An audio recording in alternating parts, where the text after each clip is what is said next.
Hi everyone, welcome to our channel. చాలా రోజులైంది కదా మన ఛానల్లో వీడియో అప్లోడ్ చేసి. సో ఒక మంచి వీడియోతో మేము ముందుకు వచ్చేసాను.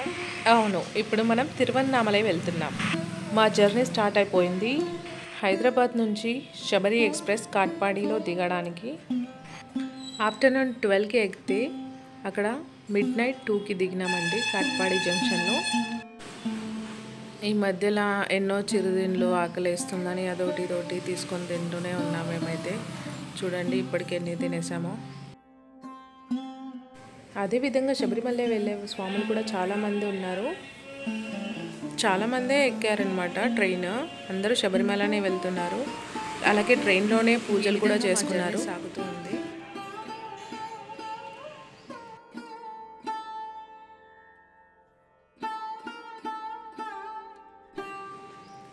కాట్పాడి జంక్షన్ వచ్చేసింది. సో మేమందరం దిగడం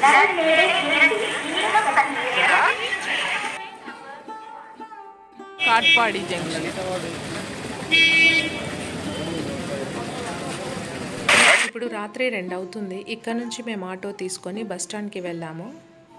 ఇక్కడ చూడండి మిడ్నైట్ 2కి కూడా ఎంతమంది పబ్లిక్ ఉన్నారో. అందులోనూ కార్తీక పౌర్ణమి ఉంది కాబట్టి ఎక్కువ రష్ ఉంది. ఏదో ఒక్క బస్సు వచ్చినా చాలామంది జనాలు ఎక్కడంతో మేము కొంతసేపు అక్కడే ఉన్నాము. నిజం చెప్పాలంటే మేము 2కి వస్తే మేము బస్సు ఎక్కేటప్పటికి 3:45 అయిందండి. ఫైనల్గా ఒక బస్ దొరికింది. చూడండి ఎంత రష్ ఉన్నారో. ఇప్పుడు మేము దిగుతున్నాము. అరుణాచలం వచ్చేసాము. చూడండి మేము అక్కడ బస్ దిగేసరికి ఎంతమంది జనాలు కాలినడకన ద్వారా గిరి ప్రదక్షిణ చేస్తున్నారో. వీళ్ళు ఆల్రెడీ ఎప్పుడో స్టార్ట్ అయిన వాళ్ళు బస్ స్టాప్ దగ్గర వరకు వచ్చేసారు. మేమైతే ఇప్పుడు బస్ దిగాము 5కి.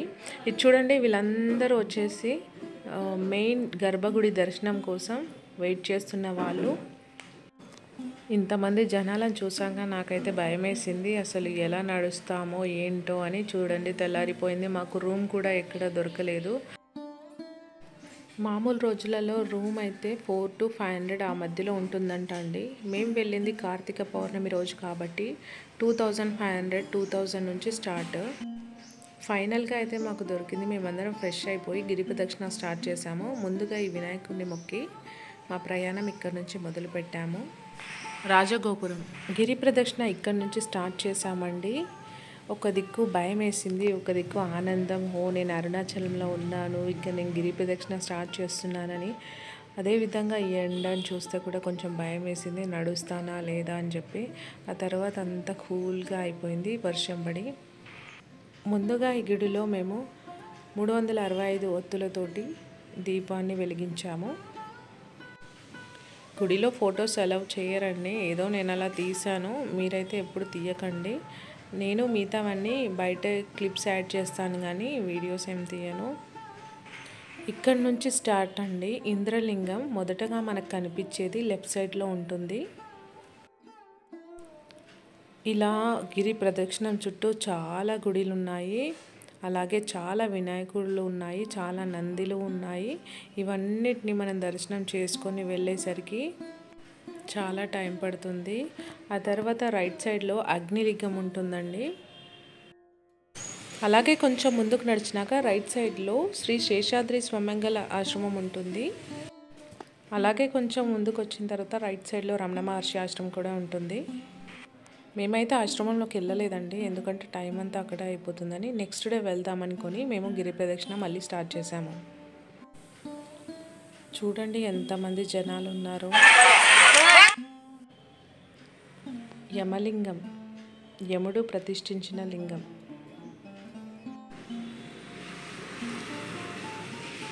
మనకు కొద్ది డిస్టెన్స్లో ఇలాంటి మ్యాప్ని పెడతారు, మనం చూసుకోవచ్చు మనం ఎక్కడున్నామని చెప్పేసి. దాంట్లో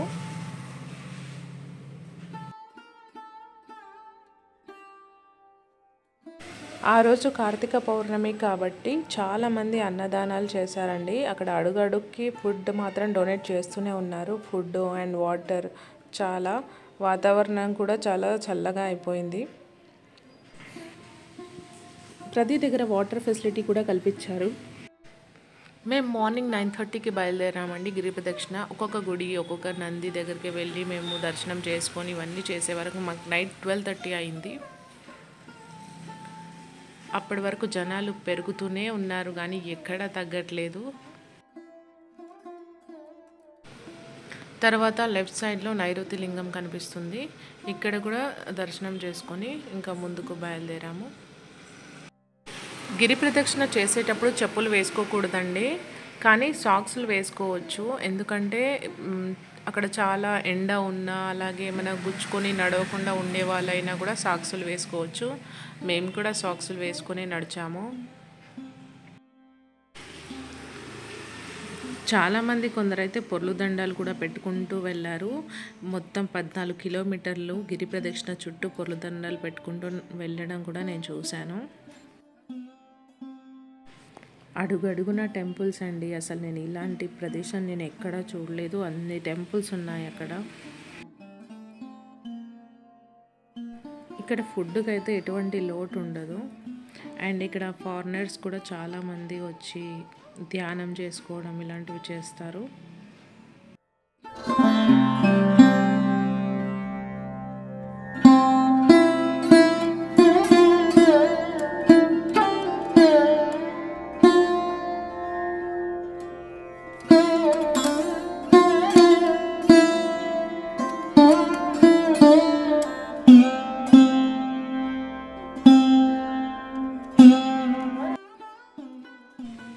ఇకపోతే కొంచెం ముందుకు వచ్చిన తర్వాత శ్రీ రాజరాజేశ్వరి అమ్మవారి దేవాలయం కూడా ఉంటుంది.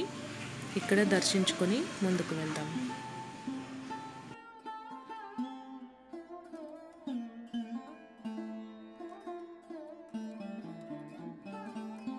కొంచెం ముందుకు వెళ్ళిన తర్వాత ఇదిగో ఇక్కడ నంది కనిపిస్తుంది కదండి.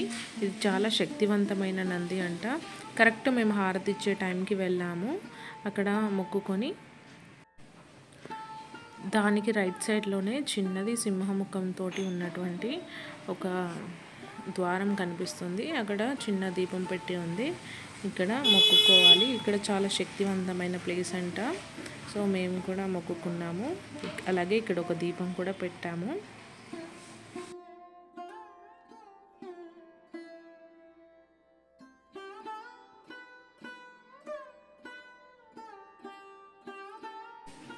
ఆ నీళ్ళల్లో పాము కనిపించింది. నేను అదే చెప్తున్నాను, అక్కడ పాము ఉందని. మీకు కనిపిస్తుందో లేదో నాకు అంత క్లియర్గా తెలియదు, బట్ పాము అయితే అక్కడ ఉంది. గిరి ప్రదక్షిణ చేసేటప్పుడు ఎక్కడ అలసట అనేది రాలేదండి. హ్యాపీగా వెళ్ళిపోయాము. అలాగే ఇక్కడ చూడండి సాయిబాబాది నవగ్రహాలు మొత్తం సాయిబాబానే ఉన్నాయి. ఇలాంటిది నేను ఫస్ట్ టైం చూసాను. వీడియోలో అన్నీ క్లియర్గా రాకపోవచ్చు, కానీ అక్కడికి వెళ్ళి ప్రతి ఒక్కటి మనం చూడొచ్చు. చాలా బాగుందండి. అసలు ఒక్కసారి వెళ్తే మళ్ళీ మీకే అనిపిస్తుంది నేను మళ్ళీ వెళ్ళాలని. ఇక్కడ లెఫ్ట్ సైడ్లో వచ్చేసి సూర్యలింగం కనిపిస్తుంది కదా, సూర్యదేవుడు ప్రతిష్ఠించిన లింగం అంట అండి. ఇక్కడ గిరి ప్రదక్షిణ చేసేటప్పుడు చూడండి ఒక్కొక్కసారి గిరి వైపు ఒక్కొక్క ఆకారంగా కనిపిస్తుంది. అలాగే కొంచెం ముందుకు వెళ్ళిన తర్వాత వరుణలింగం, వరుణదేవుడు ప్రతిష్ఠించినటువంటి లింగం. ఇక్కడ కూడా దర్శనం చేసేసుకొని మనం ముందుకు వెళ్ళిపోదాం.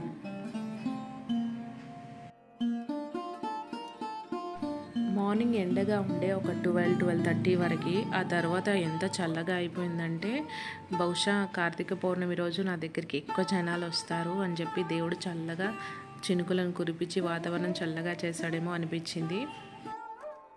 ఇక్కడ చూస్తున్నటువంటి గుండంలో అగ్ని అనేది వీళ్ళు చాటలో అంటే నేను సరిగా చూడలేదు, ఏదో తీసుకొని తిప్పి దేవుడి చుట్టూ తిప్పి ఒక 5 సార్లు ఆ గుండంలో మంటలో పడేస్తున్నారు.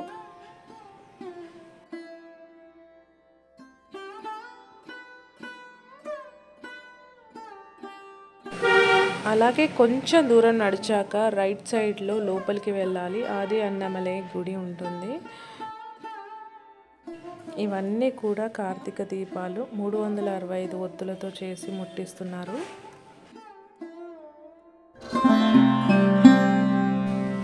అలాగే నేను కూడా దీపం పెట్టాను.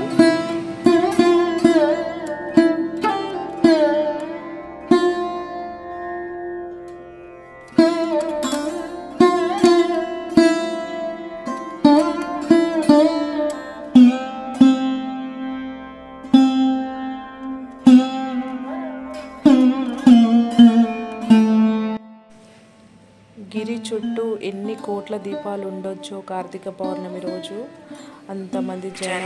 అంతమంది జనాలు వచ్చారు అండ్ అన్ని దీపాలు వెలిగించారు. అన్ని గుడిల దగ్గర వెలిగించారు. కొండ చుట్టూ అంటే కొన్ని కోట్ల దీపాలు ఉండొచ్చు కదా. ఆది అన్నమలై గుడి అండి.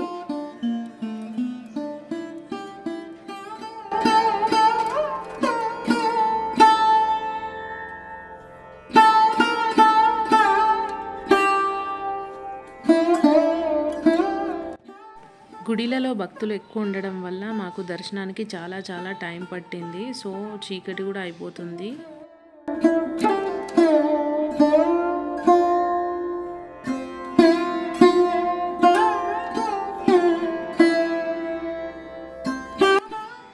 చంద్రలింగం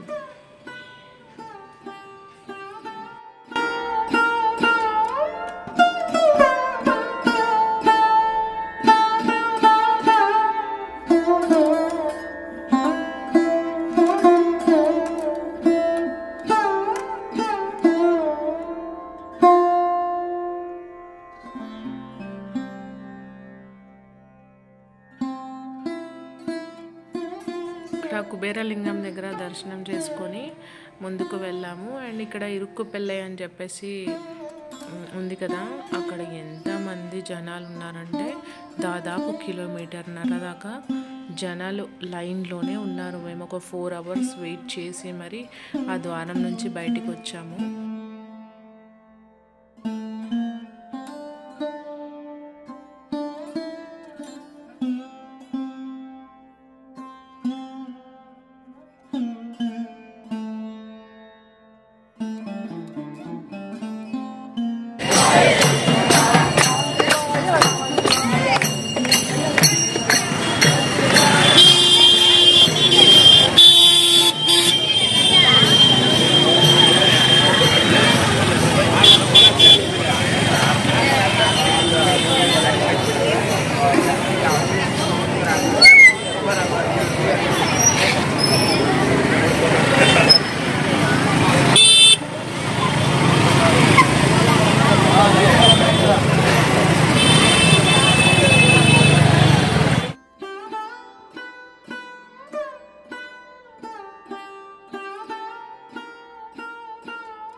మొత్తానికి మళ్ళీ రాజగోపురం దగ్గరికి వచ్చేసాము.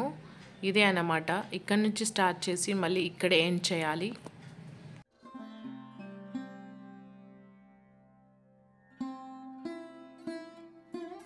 ఇప్పుడు టైం ఎంతో తెలుసా? 12:30 అయిందండి. మొత్తం అన్ని గుడిలు తిరిగి వచ్చేసరికి రేపు పొద్దుటే దర్శనం చేసుకోవాలి. ఆ తర్వాత రమణ మహర్షి ఆశ్రమం వెళ్ళి చూడాలి.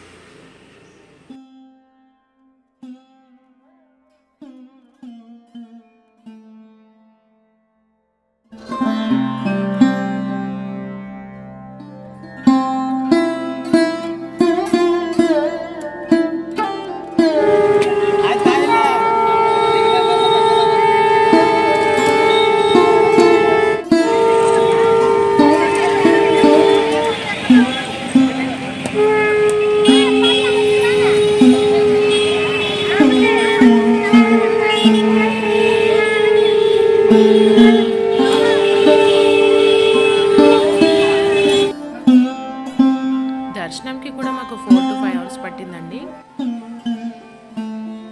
చాలామంది జనాలు ఉన్నారు. కార్తీక పౌర్ణమి కావడం వలన ఆ రోజు మధ్యాహ్నం వరకు ఉన్నారు. ఆ తర్వాత సాయంత్రం వరకు ఎవ్వరు లేరు, ఖాళీగా ఉండింది. ఒకవేళ మీరు దేవుణ్ణి మంచిగా చూడాలి అనుకుంటే ఇలాంటి రష్ ఉన్న టైంలో అస్సలు వెళ్ళకండి. లైన్లోనే చాలా టైం అయిపోతుంది. ఎటువంటి అంటే కార్తీక పౌర్ణమిలు పున్నాలు అట్లా లేకుండా చూసుకొని వెళ్ళండి. అప్పుడు దేవుణ్ణి మంచిగా చూసుకోవచ్చు, మంచిగా దర్శనం చేసుకోవచ్చు. ఇది పాతాళ శివుడు అండి.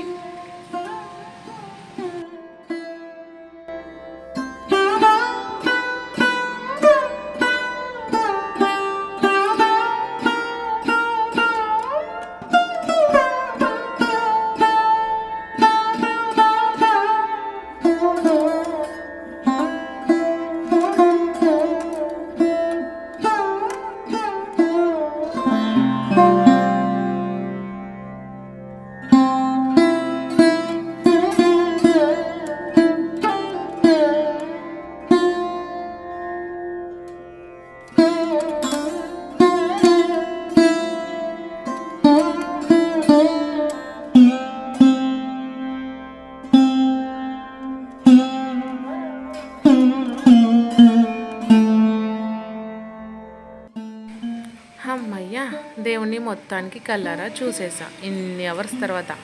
ఇంకొంచెం సేపు చూడనిస్తే బాగుండు అనిపించింది.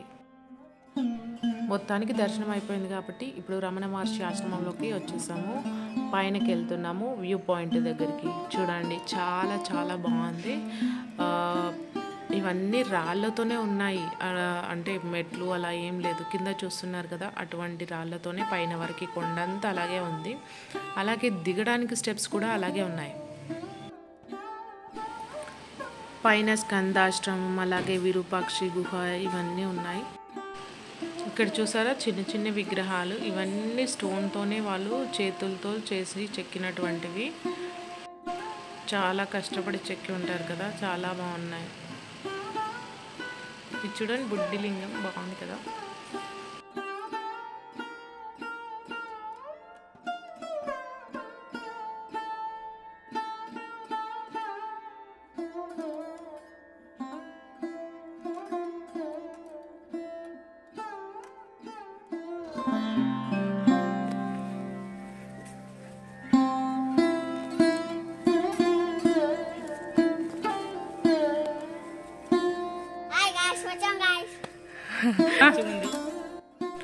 రమణ మహర్షి ఆశ్రమం నుంచి వ్యూ పాయింట్. ఇక్కడ నుంచి చూస్తే అరుణాచలం ఎంత బాగా కనిపిస్తుందో కదా, అసలు రెండు కళ్ళు చాలట్లేదు.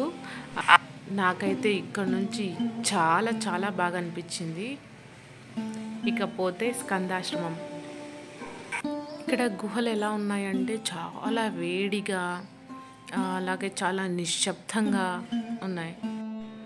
రమణ మహర్షి ఈ నీళ్ళలోనే స్నానం చేసేవాడంట, అంటే ఈ ప్లేస్లోనే. అలాగే అక్కడ చిన్న పైప్ లైన్తో ఉంది కదా, అది తాగే నీళ్ళంట. అక్కడ ఉన్న తను బాటిల్లో తీసుకురానికి వెళ్ళాడు మా కోసం. ఇక్కడ స్నానం చేసి ఈ విభూది కొండ అంటారు దీన్ని. ఇక్కడ రమణ మహర్షి కూర్చొని విభూది రాసుకునేవాడంట 3 వేళ్లతో. అవి రమణ మహర్షి చేతి గుర్తులు.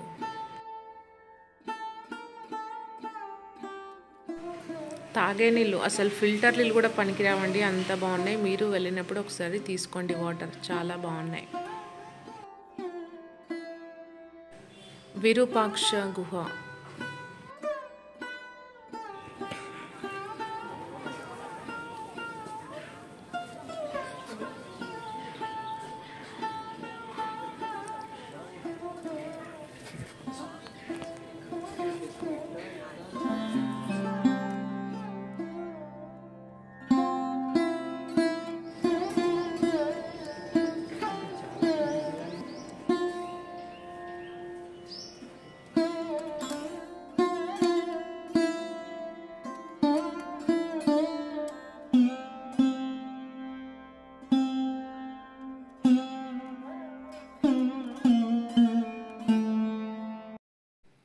మొత్తానికి అరుణాచలం అదే అండి. మన తిరువన్నామలై దర్శనం కంప్లీట్ చేసుకొని మళ్ళీ రిటర్న్ ట్రైన్ ఎక్కేస్తున్నాం. ఈ వీడియో మీకు నచ్చినట్లయితే లైక్ చేయండి, షేర్ చేయండి, సబ్స్క్రైబ్ చేయండి, కామెంట్ చేయడం మర్చిపోకండి. By. Thank you for watching. మళ్ళీ నెక్స్ట్ వీడియోలో కలుసుకుందాం. అంతవరకు